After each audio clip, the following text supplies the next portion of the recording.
نوماد من أسهل شرائح السفر الإلكترونية اللي تقدر تشتريها، بس السهل ما يعني إنها تناسب كل رحلة. هذه تعتمد على الرحلة أكثر من غيرها. قبل ما تدفع، في 3 أشياء لازم تعرفها. كيف تغطية نوماد تشتغل فعلياً؟ وش تعني كلمة غير محدود هنا بالضبط؟ وغلطة عند الدفع تقدر تخليك تخسر خصمك. إفصاح سريع: بعض الروابط أدناه هي روابط تابعة. ممكن أكسب عمولة إذا اشتريت منها بدون أي تكلفة إضافية عليك. هذا ما يغير هدفي هنا. هل نوماد تناسب رحلتك ولا لا؟ بنهاية هذه المراجعة راح تعرف كيف الخدمة تشتغل فعلياً، وراح تعرف وش تتحقق منه قبل ما تختار الباقة، وراح تعرف القيود اللي أعتقد أن المشترين يحتاجون يفهمونها، والأهم بالضبط من المفروض يشتري نوماد ومن يدور مكان ثاني. وابقى معي لقسم الدفع قرب النهاية. في تفصيلة واحدة تبي تتحقق منها قبل ما تضغط أدفع. أول شيء، الفكرة الأساسية بسيطة. نوماد تبيع باقات إي سيم مسبقة دفع لأكثر من 200 وجهة. في باقات محلية لدولة واحدة وباقات إقليمية تغطي منطقة كاملة. تختار الدولة أو المنطقة اللي رايح تزورها. بعدين تحدد كم ميجا تبي وكم يوم تحتاجها. تشتري الباقة والإي سيم يتثبت على طيارتك مباشرة. التطبيق يوفر تثبيت بضغطة واحدة أو عن طريق QR. بكل الأحوال ياخذ دقيقتين بس، مو رحلة للمحل. تشوف شاشة التحميل وبعدين يكون جاهز على الجوال. من أكبر المميزات إنك ما تحتاج تشيل شريحتك الأصلية. شريحتك الرئيسية تفضل في الجوال بنفس رقمك، بس تحدد خط نوماد للاستخدام لبيانات الإنترنت. هذه الخطوة اللي الناس تغلط فيها وعشانها الإنترنت ما يشتغل. بعدين تفعل بيانات الجوال والتجوال لهالإي سيم. التجوال يبدو غالي، بس هنا هو بس طريقة الإي سيم يتصل بالشبكة المحلية. توصل تحول لخط نوماد وتكون أونلاين. بس شرط واحد، تأكد إن جوالك يدعم الإي سيم قبل ما تشتري. وهنا تبدأ مراجعات الإي سيم تضلل الناس. اختبار سرعة ممتاز في مدينة واحدة ما يثبت شيء عن رحلتك. نوماد ما عندها أبراج خاصة فيها. تتصل عن طريق الشبكات المحلية المدعومة. يعني اللي راح تحصل عليه يعتمد على الوجهة والشبكة في الباقة. ويعتمد كمان على الازدحام ومكانك وجهازك. بدل ما تسأل هل نوماد سريعة، اسأل سؤال أفضل: أي شبكة تستخدمها هذه الباقة في وجهتي؟ وهنا البشارة. نوماد تجاوب على هذا في الصفحة نفسها. افتح وجهتك واقرأ السطر فوق الباقات. صفحة اليابان تقول نوماد تربطك بKDDI أو سوفت بانك. هذا هو السطر اللي تدور عليه، وياخذ منك 10 ثواني تقريبا تتحقق منه. إذا جوالك والشبكة يدعمونه، نوماد تعلن دعم 4G و5G. الهوت سبوت والتيذرينج مدعومين، فتقدر تستخدم نفس الباقة على اللابتوب. بس ما في رقم سرعة عالمي واحد يوصف كل باقات نوماد بشكل صادق. الحين هذا الجزء اللي أنصحك تتأكد منه إذا كنت تستخدم بيانات كثير: الباقات اللامحدودة.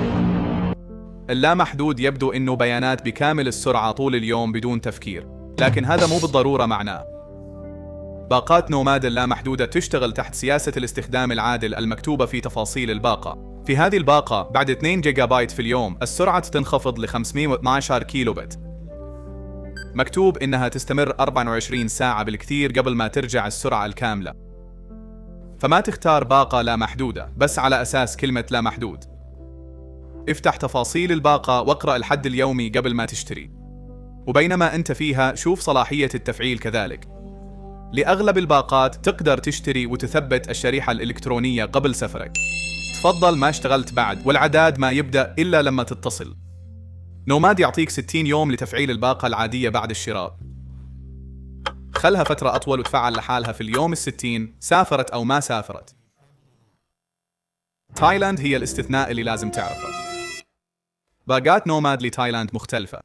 تتفعل من لحظة ما تركبها.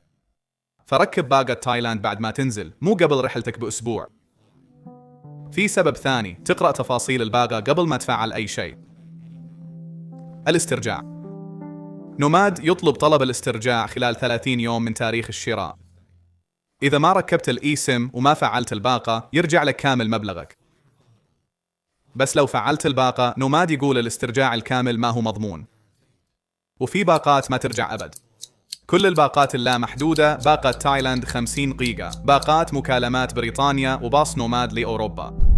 فيه بند ثاني ويهم لكود الخصم في هذا الفيديو. إذا اشتريت بكود خصم الباقة ما ترجع بعد التركيب أو التفعيل. فإذا يهمك موضوع الاسترجاع تأكد قبل ما تختار، مو بعد ما تنزل. إذن لمن يناسب نوماد أكثر؟ الحالة المثالية هي المسافر اللي يفضل الراحة على توفير كل ريال. تبي اتصالك يكون جاهز قبل ما تسافر. تبي تحتفظ بشريحتك الأصلية ورقمك في الجوال. تبي بيانات مدفوعة مسبقاً بدون ما تدور محل جوالات بعد ما توصل. ربما تزور عدة دول وخطة إقليمية واحدة أفضل من شراء شريحة في كل دولة. أو تحتاج دعم النقطة الساخنة عشان جوالك يغذي اللابتوب أو التابلت. في هالحالات الطريقة تبدو مريحة فعلاً. اختار الخطة، ثبتها، وصل واتصل. بس أنا أقارن خيارات ثانية إذا احتجت رقم محلي مضمون ومكالمات. لا تفترض إن كل خطة تشمل هذا. تفاصيل الخطة تقول بيانات فقط بدون مكالمات أو رسائل. وقارن كمان إذا كنت تستهلك كميات ضخمة من البيانات يومياً، أو إذا كنت مقيم في دولة لأشهر مو أسابيع، أو إذا الخطة ما تستخدم الشبكة اللي تبيها في وجهتك. وتذكر أفضل مزود إي سيم وأفضل باقة لرحلتك هما سؤالان مختلفان. السؤال الثاني أهم. والحين قبل الحكم تعالوا نشوف تفاصيل الشراء اللي وعدتكم فيها. اختيار الباقة الصح نص الشغل بس. لازم كمان تتحقق من خصمك قبل ما تدفع. هذه قائمة من 6 نقاط استخدمها قبل ما أشتري أي باقة من نوماد. أول شيء التوافق. تأكد إن جوالك اللي معك يدعم إي سيم. ثاني شيء الوجهة. تحقق إن الباقة تغطي كل البلدان اللي تحتاجها فعلا. ثالث شيء الشبكة. شوف أي شبكات محلية مدرجة لتلك الوجهة. رابع شيء البيانات. قرر إذا كانت الباقة المحددة تكفيك أو تحتاج فعلا للباقة اللامحدودة. وإذا اخترت اللامحدودة اقرأ سياسة الاستخدام العادل أولا. خامس شيء قواعد التفعيل والاسترداد، خصوصا إذا كنت تشتري قبل أسابيع أو تشتري باقات تايلاند. وسادس شيء أهليتك للعروض. قواعد العروض عند نوماد تستثني فئات معينة وهي مكتوبة في التطبيق.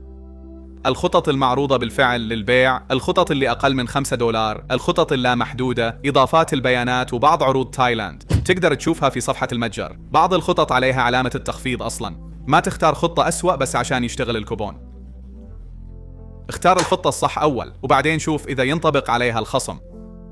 يعني هل نوماد إي سيم يستاهل للمسافر الصح؟ إيه. نوماد الأقوى لما تبي بيانات مدفوعة مسبقاً بدولة ثانية، تغطية واسعة، خطط إقليمية، تثبيت سهل، ودعم النقطة الساخنة يخلوه مريح. بس ما أقدر أقول إنه الخيار الأفضل تلقائياً لكل رحلة. أداء الشبكة يختلف حسب الوجهة كل مرة. الخطط اللامحدودة لازم تتحقق من سياسة الاستخدام العادل. قواعد التفعيل والاسترداد تختلف من خطة لخطة. ولو تحتاج اتصالات محلية أو بيانات يومية ضخمة في خيارات ثانية أفضل. حكمي بسيط. اشتري نوماد للراحة، بس اختار الخطة المناسبة مو بس الاسم. لو راجعت القائمة وشفت إنه نوماد يناسب رحلتك، الرابط موجود تحت. اختار الباقة اللي تناسب رحلتك وروح لصفحة الدفع. على اليمين راح تلقى خانة لكود الخصم. اكتب تشيك ليست 10 وبعدين اضغط تطبيق. والحين راح أوريك شيء مهم، هذا هو سبب الفيديو كله. الشارة تقول 10% والسطر اللي تحتها يقول 15%. اللي يتخصم فعليا كان 800%. $10 صارت 29. وهذا هو الرقم الحقيقي. ما تصدق الشارة. اقرأ الإجمالي. شيء ثاني، طبق الكود قبل ما تكمل الشراء. نوماد يقول إن الأكواد ما تنطبق على أي شراء بعد ما تدفع. والكود عادة استخدام واحد لكل حساب إلا إذا شروطه تقول غير ذلك. يشتغل بنفس الطريقة في التطبيق. الخصم لازم يظهر قبل ما تأكد. استخدم الرابط اللي تحت.